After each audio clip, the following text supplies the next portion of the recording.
Kaya pala, Paolo, binuking na selosa si Kim Chu.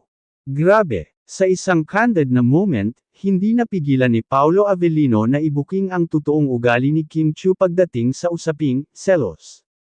Sa isang masayang chikahan kasama ang press, tinanong si Paolo kung paano sila nagkakaintindihan ni Kim, lalo na sa mga eksenang may ibang ka-love team o leading man si Kim. Dito na siya biglang natawa at sumagot ng, alam niyo, minsan selosa yan, pero cute naman yung selos niya. Hindi toxic, kumbaga, sweet lang. Boom! Halata sa tono ni Paolo na may espesyal na koneksyon talaga sila ni Kim.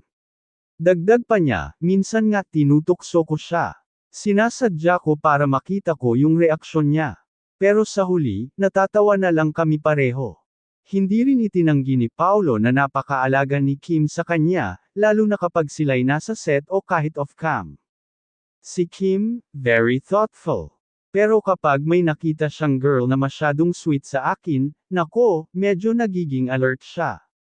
Kaya naman trending na naman ang hashtag Kimpao sa social media, at ang mga fans.